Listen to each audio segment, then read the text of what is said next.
É legal até perceber que essa pergunta ela vem de um lugar muito de uma espiritualidade pós-moderna.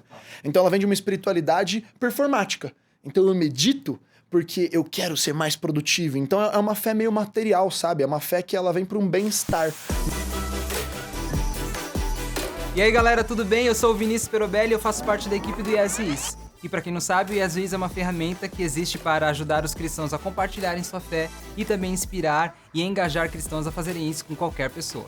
E a gente tá aqui no Perguntas Difíceis, onde a gente se reuniu com a galera do Dunamis para responder aquelas perguntas que parece que a gente tem a resposta, mas quando a gente para pra pensar nelas, elas não são tão fáceis assim. E hoje eu tô aqui com o Nick. Tudo bem, Nick? E aí, galera, tudo bem? Sou o Nick Moretti, eu sou Head de Mídias do Dunamis. E o Dunamis é um movimento para-eclesiástico que foca em jovens, universitários e adolescentes para despertar eles, estabelecer o reino de Deus e criar transformação social. É isso aí. Nick, a gente tá se reunindo aqui com a galera. Exatamente. E a gente tá respondendo perguntas difíceis e chegou no tema sobre igreja, que também é um tema que surge bastante das pessoas perguntarem por que a igreja existe, por que eu preciso de igreja. E eu já quero começar com a primeira pergunta.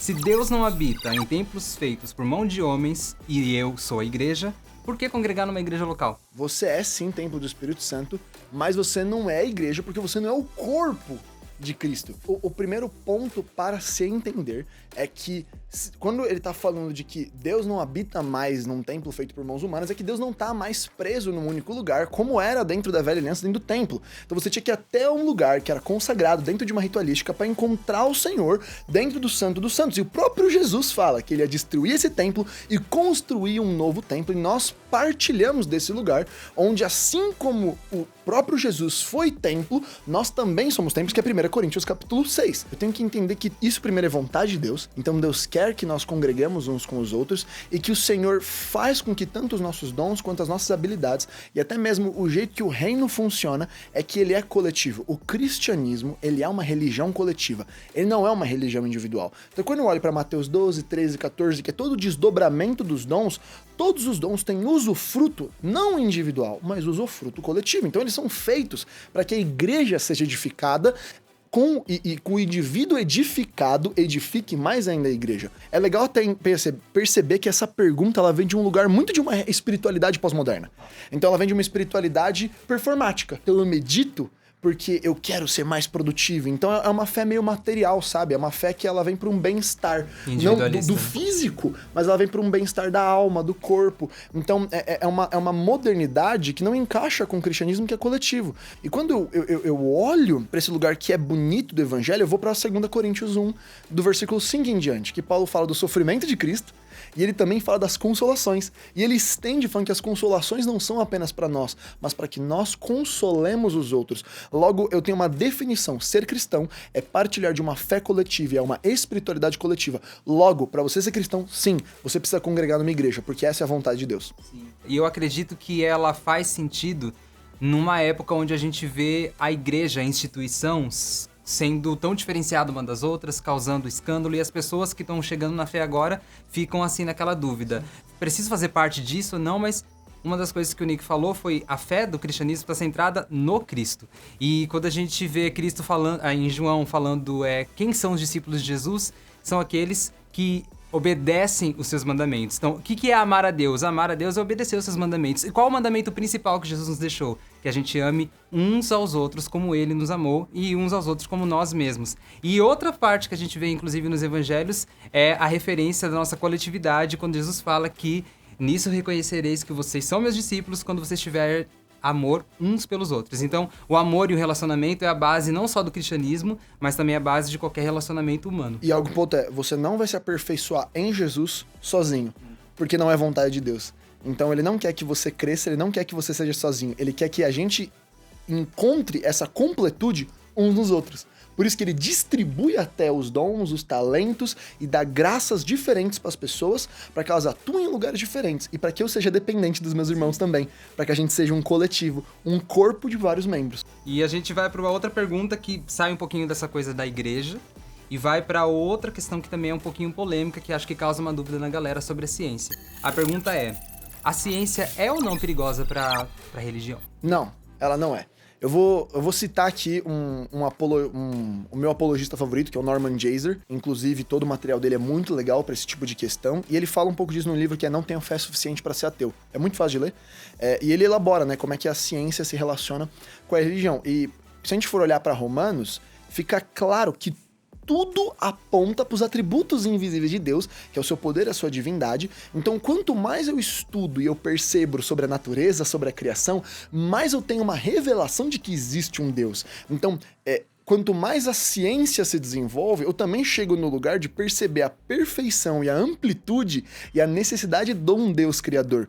Só que isso nunca vai substituir a necessidade da revelação que vem pelo Espírito Santo. Então, quem revela quem é esse Deus é o Espírito Santo operando em nós. Então, a ciência nunca vai ser suficiente para gerar salvação e ela nunca vai ser suficiente para gerar a revelação específica de quem Cristo Jesus é, pois isso é obra do Espírito Santo em nós.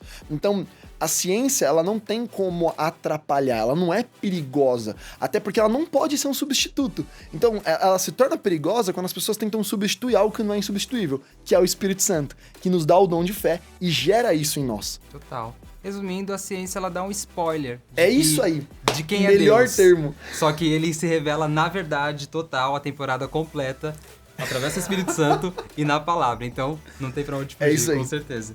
E a última pergunta é sobre a Bíblia. Eu acho que você já deve ter ouvido essa do vizinho, do amigo. Infelizmente, essa pergunta existe e ainda continua existindo porque as pessoas têm esse medo. A Bíblia é ou não é confiável?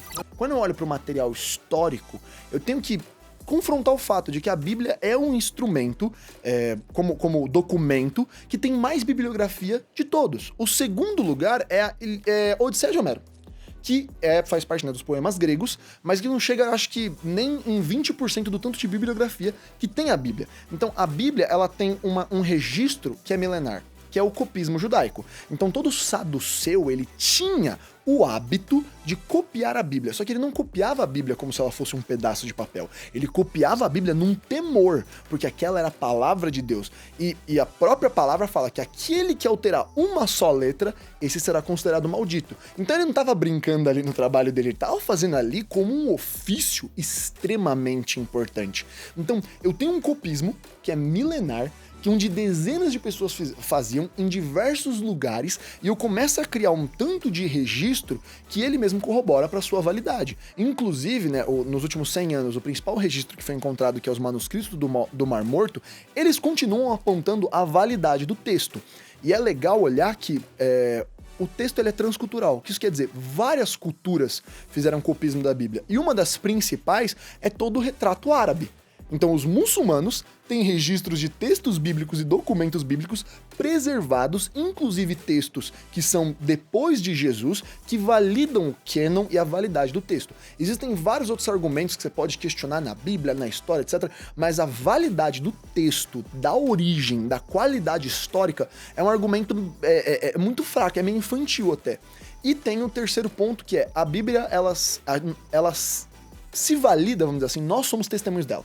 Porque se ela é um instrumento de transformação ao qual o Senhor usa, nós sendo transformados, estamos testemunhando a validade sobrenatural. Porque a letra é morta, mas o Espírito vivifica. E essa letra vivificada, que é a palavra de Deus, transforma a gente. E essa transformação é testemunho do quão sobrenatural aquele texto e documento histórico é. E logo, eu tenho a credibilidade dele por causa da minha vida sendo transformado por ele.